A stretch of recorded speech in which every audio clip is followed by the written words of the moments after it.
We begin my top 24 remaining tight end rankings with tight ends that I think are probably right around our low end tight end twos to potentially mid tight end twos.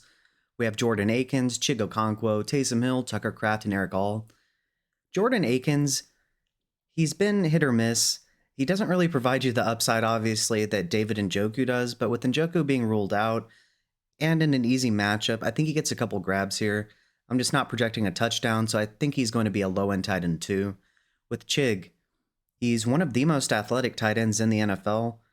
Unfortunately for him so far, that really hasn't translated to much. The offense in Tennessee has been quite disappointing to what we potentially thought it could look like this year. I personally expected at least a reasonable step up from Will Levis. We haven't seen that so far. It is a plus matchup against Miami, but I don't project a touchdown, and I think he just gets a couple grabs with a long gain in this one. Taysom Hill faces off here against Atlanta. I think he's going to get used on the ground and through the air. I don't think he gets a touchdown, but one of these weeks, he's going to start a streak where he gets you 10 plus points a game. He has a lot of upside. We just haven't seen it realized yet because he hasn't really gotten any touchdowns this season. Tucker Kraft against Minnesota. I do expect Jordan Love back, and so I really like Tucker Kraft. He is the clear tight end one in this offense over Luke Musgrave. It is a plus matchup against Minnesota. I don't think he scores this week, but I think he finishes with 3 for 39. And so if you're missing one of your starting tight ends, such as Trey McBride to injury, I think he'll be a serviceable floor option for you with some potential upside if he is able to score this week. Eric All is playing against the Panthers this week. It's a plus matchup.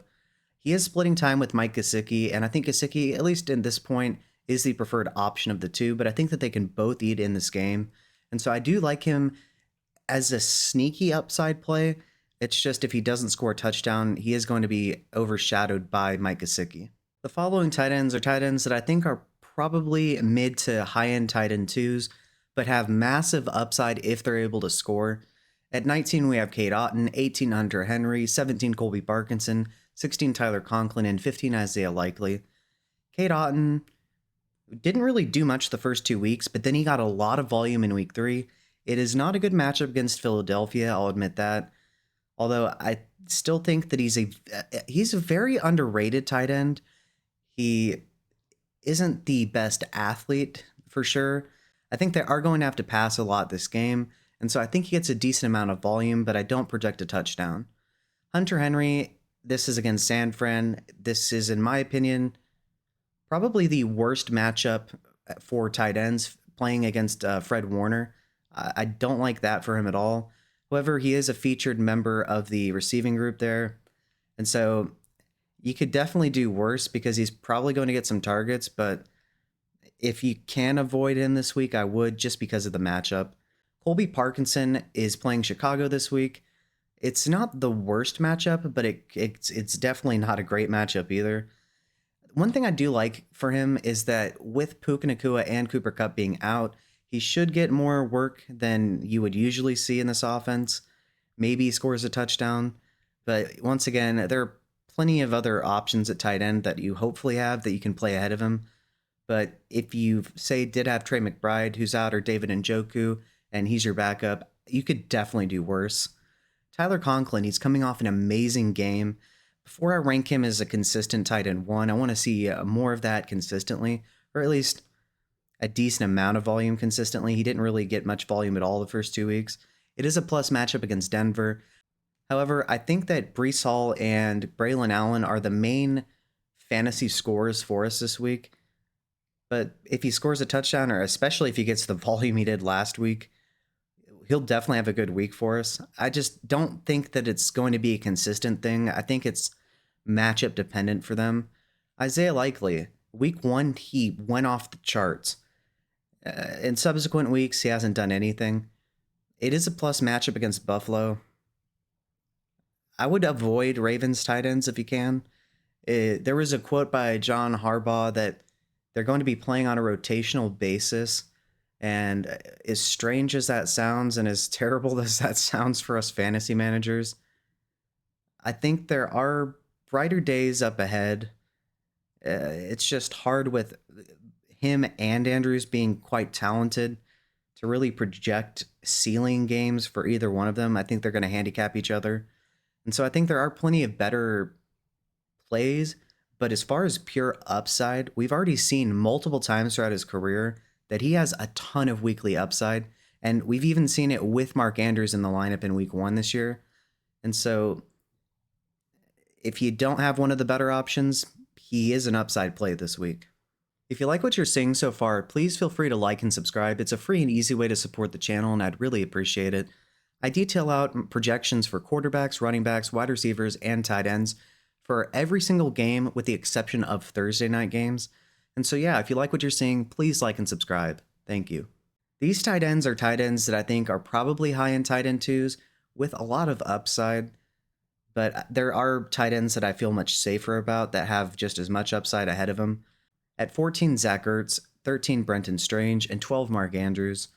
Zach Ertz has been very, very safe for us.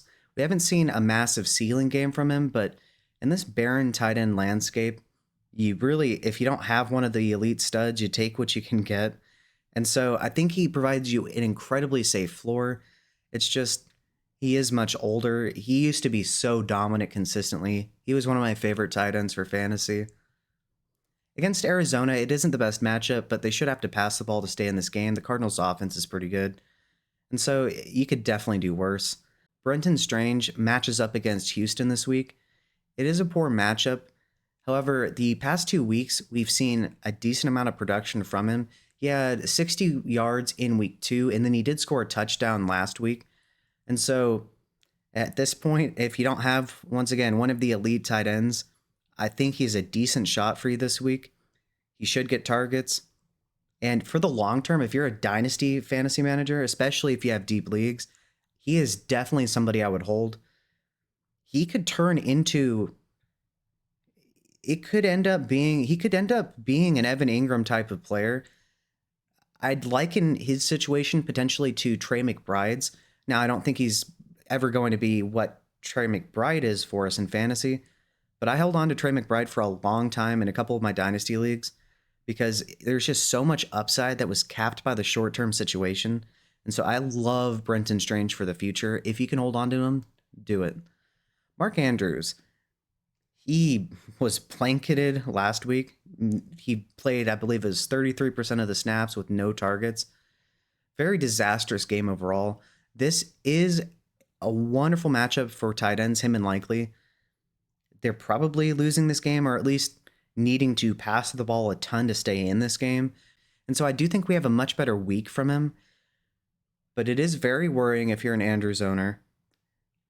And if we failed to see any production this week, he's going to plummet down my rankings. Tight ends that I feel pretty confident will be at least low-end tight end ones with a lot more upside if they score are Pat Freiermuth, Mike Gesicki, and Noah Fant. Pat Freiermuth, it's a wonderful matchup against the Colts. I think really Justin Fields shouldn't have any issues moving the ball down the field. The Bears were able to do it multiple times, and so if they can, I think that the Steelers can as well. I think if you own Pickens and Freiermuth, you have to feel a lot more optimistic this week than most weeks with them for their fantasy production, and you can definitely do worse at tight end than Pat Freiermuth. So I think there is a real shot at some upside this week.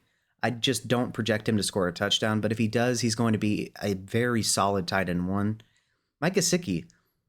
It might have been last week. Somebody mentioned that I had him ranked way too low, and I must agree.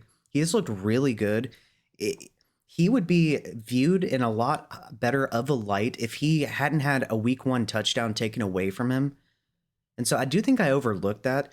This week against the Panthers, it's a fantastic matchup for him. I think that he's a wonderful fit in this offense after being wasted in New England. And I think we're going to see a resurgence from him this season. And so if you have him, you should probably start him unless you have, Sam LaPorta or George Kittle or something. But yeah, wonderful matchup. And he is in a smash spot this week. Noah Fant, it isn't a great matchup against Detroit. I don't like that part. But he looked really good last week. And I was saying there's going to be weeks where he does have very good games for us. And It's going to be a very high scoring game. I don't project a touchdown, but I think he's going to get a lot of targets underneath and get some rack. And so I do like him this week. There's just a couple, probably 8 tight ends that I would view as having a safer floor than him, with probably a little bit more upside as well. Tight ends that I think are absolute must starts this week are Kyle Pitts, Cole Kmet, Travis Kelce, Sam LaPorta, Dallas Goedert, Dalton Kincaid, Brock Bowers, and George Kittle. Kyle Pitts, he broke off a 50-plus yard pass in week 3. He was tackled at the 1 yard line, so that's almost one touchdown that he had. And then later in the game, he was interfered with, and they just didn't call it for some reason. And so he could have had a massive game in week 3. I think blow-up weeks are coming from him. I think that the offense in general hasn't been quite as efficient as we would have liked to see out of the gate, but I do think there is going to be a lot more upside for all the playmakers in this offense. And so I do like him this week. If he scores a touchdown, he's going to finish much higher than this. I'm not projecting one, but if he does, once again, he's going to score a ton of points. With Cole Kmet, I think he's going to get a good amount of volume this week. I'm projecting 5 for 51. I don't think he scores, but it's a plus matchup, and it was encouraging to see a lot of usage for him this past week. And I do like all of the playmakers in the Bears offense a lot more this week. And in future weeks where they have plus matchups, it's just with Keenan Allen and other playmakers coming back, there is an opportunity for the targets to be spread a little bit thin. And so you can't have everybody scoring a ton of points, but I do think he goes 5 for 51. Travis Kelce against the Chargers. I think we're going to have a better week than we've seen from Travis Kelce. Better days are ahead. He's definitely lost a step, and the offense is just so spread out. And although it's mostly funneling, to be fair, through Rashee Rice right now, that he's not giving you the edge that you've seen essentially his entire career. But if you have him on your team, he still has great upside. He's going to score touchdowns this year. We'll see if it's this game, but if you have him, you're probably starting him. Sam LaPorta is playing Seattle this week. It is a plus matchup for him. I don't think he scores this week, but I do think he's going to get a good amount of targets.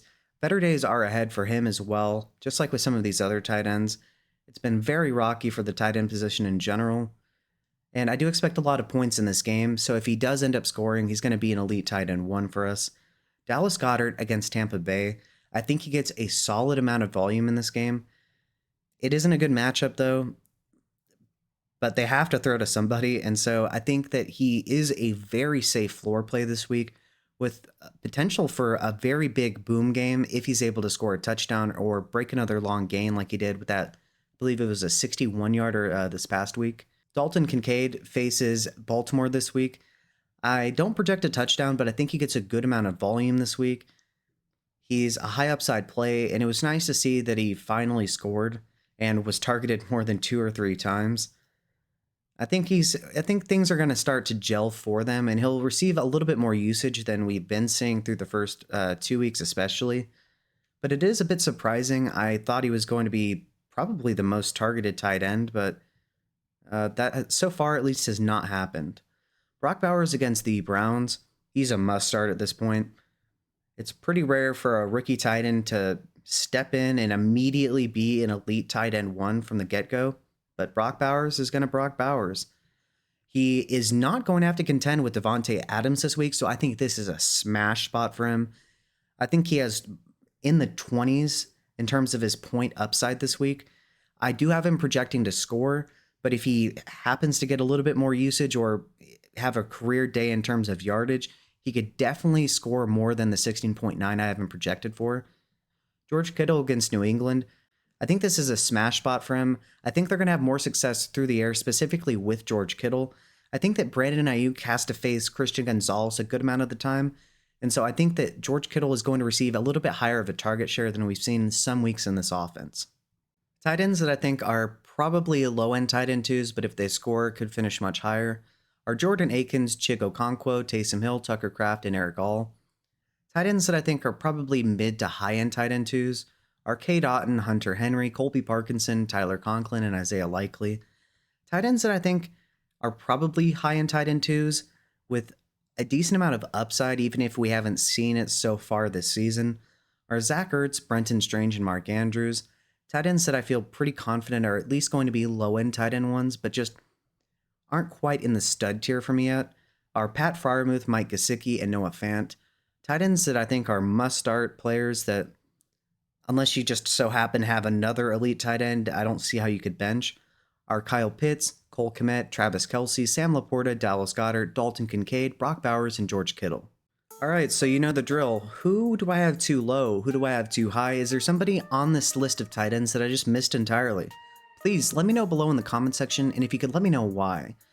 I was wrong about Mike Gesicki and should have had him a little bit higher in the rankings the past 2 weeks, really, after seeing what would have been a very good game in week 1. And so that is one adjustment I made in the rankings because he's been quite consistent. But yeah, I chart out every single game with the exception of Thursday night games, and I'd really appreciate it if you like what you've heard and seen if you would give a like and subscribe. Thank you.